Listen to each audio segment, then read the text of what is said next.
नमस्कार। देश तथा विदेशमा रहनुभएका हाम्रो पार्टी नेकपा एमालेका सम्पूर्ण कमरेडहरू तपाईहरुलाई म आज हार्दिक अभिवादन गर्न चाहन्छु। आज 2082 साल माघ 5 गते तपाईहरुसँग म केही महत्त्वपूर्ण कुरा गर्नको निम्ति यो भिडियो सन्देश मार्फत उपस्थित भएको छु। भाद्र 23 र 24 को घटनापछि देश एउटा गम्भीर राजनीतिक सङ्कटमा परेको कुरा हामी सबैलाई थाहा छ। त्यसलाई संवैधानिक ढङ्गले निकास दिन र लोकतान्त्रिक प्रक्रियालाई पुनः सुचारू गर्न आगामी फागुन 21 गते प्रतिनिधि सभाको निर्वाचन हुँदैछ। यो निर्वाचन मुलुकको लोकतान्त्रिक आन्दोलनको निम्ति एउटा जीवन मरणको सवाल पनि हो र नेकपा एमाले जस्तो एउटा लोकतान्त्रिक पार्टी, देशभक्त राष्ट्रवादी पार्टी र जनपक्षीय पार्टीले यो निर्वाचनमा अत्याधिक बहुमत प्राप्त गरी सरकार बनाउनु पर्ने आवश्यकता छ र निर्वाचन पश्चात फेरि पनि संविधानलाई ट्र्याकमा ल्याउने र लोकतान्त्रिक प्रक्रियालाई अगाडि बढाउने र नेपालमा स्थायी शान्ति मार्फत समृद्धि हासिल गर्ने दिशामा अगाडि बढ्नुपर्नेछ र नेकपा एमाले यिनै उद्देश्यका साथ यो निर्वाचनमा सामेल हुँदैछ। म हाम्रो पार्टीका सम्पूर्ण कमरेडहरूलाई भन्न चाहन्छु, भोलि 6 गते माघ 165 वटै निर्वाचन क्षेत्रमा उम्मेदवारहरूको मनोनयन पत्र दर्ता गर्ने कार्यक्रम निर्वाचन आयोगले सार्वजनिक गरेको छ। म सबै कमरेडहरूलाई, देशभरिका हाम्रा पार्टीका साथीहरूलाई भोलि भव्य र उल्लासमय ढङ्गले मनोनयन पत्र दर्ता कार्यक्रममा सहभागी हुन अनुरोध गर्न चाहन्छु। सबै ठाउँमा सांस्कृतिक झाँकी, बाजागाजा, हाम्रो पार्टीका तर्फबाट प्रस्तुत उम्मेदवारहरूको फोटाहरू सहितको व्यापक उपस्थितिमा हामीले मनोनयन पत्र दर्ता गर्नुपर्नेछ।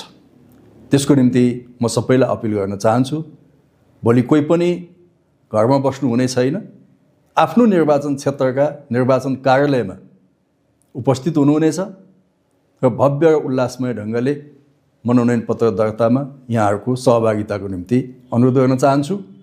म ताप्लेजुङमा हुनेछु मनोनयन पत्र दर्ताको लागि। सबै नेताहरू आफ्नो आफ्नो ठाउँमा हुनुहुनेछ, त्यो पनि म जानकारी गराउन चाहन्छु। मैले पार्टी केन्द्र सचिवालयको बैठकमा उम्मेदवारको छनौट सम्बन्धमा केही फरक धारणा राखेको छु, त्यो फरक मतको रूपमा पनि दर्ता गरेको छु। आज म त्यस विषयमा चर्चा गर्न चाहन्न, किनकि त्यसको अध्याय समाप्त भइसकेको छ। ती मैले राखेका फरक मतहरू कति ठिक छन्, कति बेठिक छन्, त्यो आज समीक्षाको विषय अब होइन र म पनि त्यसलाई प्रमुख छलफलको विषय बनाउन चाहन्न। ती विषयहरू अब फागुन 21 पछि जब नेकपा एमाले सरकार बनाउँछ, नेकपा एमालेको नेतृत्वमा हामी सशक्त ढङ्गले अगाडि बढ्छौँ, त्यसपछि ठन्डा दिमागले त्यसको समीक्षा हुनुपर्दछ। मैले पार्टी अध्यक्षलाई भनेको छु कि त्यसको समीक्षा हुनुपर्छ। हामीले उम्मेदवार छनौट गर्दा न्यायसङ्गत ढङ्गले गऱ्यौँ कि गरेनौँ, मापदण्डहरू बनायौँ कि बनाएनौँ, जित्ने लोकप्रिय पार्टीप्रति निष्ठावान उम्मेदवार दिउँ कि दिएनौँ, यसको समीक्षा निर्वाचन पछि गरौँला। तर यति बेला अब हाम्रो अगाडि दायाँ बायाँ केही पनि छैन, हाम्रो अगाडि अब सूर्य चिन्ह मात्रै छ। अब हामी सूर्य चिन्हको वरिपरि गोलबन्द हुनेछौँ, एकताबद्ध हुनेछौँ र अब हाम्रो मिसन सूर्य चिन्हको मिसन हुनेछ। फागुन 21 को मिसन हुनेछ, सूर्य चिन्हको मिसन हुनेछ। त्यसकारणले अब नेकपा एमालेका सम्पूर्ण पार्टी सदस्य साथीहरू, जनसमुदायहरू, शुभचिन्तकहरू फागुन 21 गते सूर्य चिन्ह, त्यो बाहेक न दायाँ न बायाँ, ओन्ली सूर्य चिन्ह, नो राइट नो लेफ्ट। हाम्रो मिसन भोलिदेखि सुरु हुन्छ, उम्मेदवारको मनोनयनदेखि सुरु हुन्छ।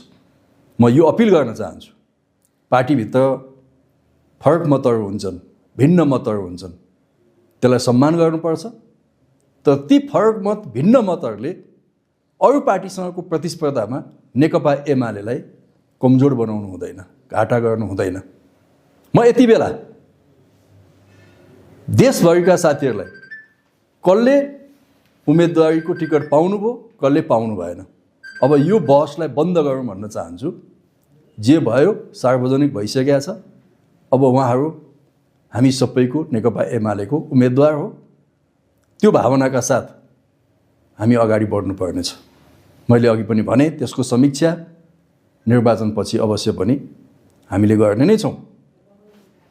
साथै जाँदा जाँदै म हाम्रो श्रद्धेय पार्टी अध्यक्ष कमरेड केपी ओलीलाई भन्न चाहन्छु, आज पनि 165 वटा निर्वाचन क्षेत्रमध्ये केही क्षेत्रमा अहिले पनि उम्मेदवारहरूलाई मिलाउन सकिन्छ भने मिलाउनुस्।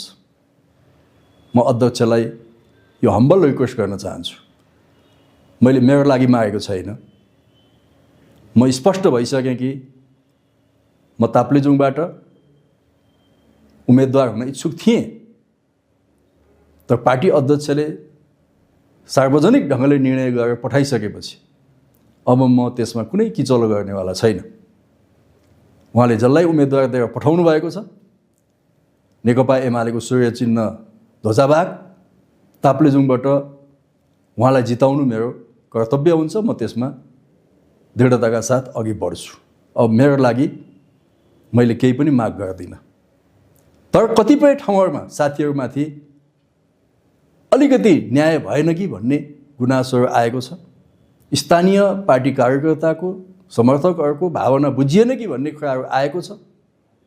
मैले देखेँ सचिवालयको बैठक पछाडि पनि दर्जनौँ ठाउँमा उम्मेदवारहरू चेन्ज भएको छ, चेन्ज गरिएको छ।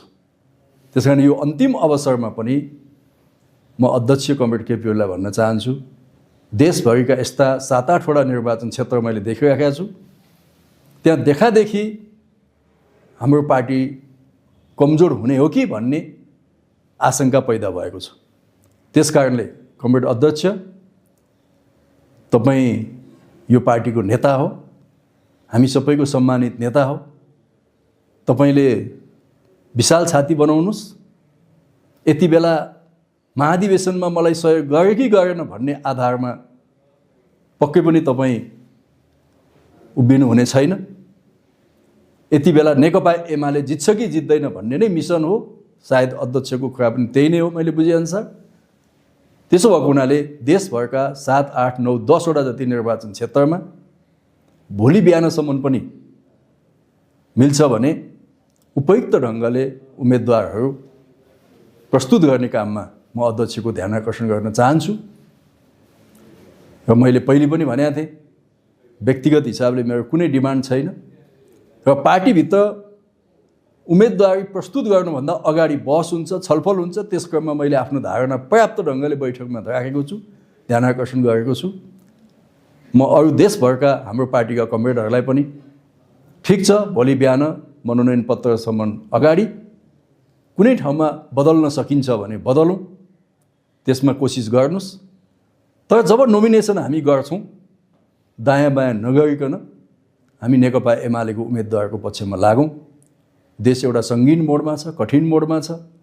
राष्ट्रियतै बच्छ कि बच्दैन भन्ने सङ्कटमा हामी यति बेला छौँ। ग्लोबल विश्व राजनीति हामीले देखिरहेका छौँ, शक्ति राष्ट्रहरूको भूमिका हामीले देखिरहेका छौँ। यस्तो बेलामा हामी जस्ता साना र कमजोर मुलुकहरूले आफ्नै देशभित्र एउटा बलियो राष्ट्रिय एकता निर्माण गर्नु छ, पार्टीभित्र पनि एउटा बलियो एकता निर्माण गर्नु छ। यस काममा एकदमै उच्च मनोबलका साथ अगाडि बढ्न म नेकपा एमालेका सम्पूर्ण कमरेडहरूलाई अनुरोध गर्न चाहन्छु। फागुन 21 गते नेकपा एमालेको विजयको निम्ति हामी सबै अगाडि बढौँ।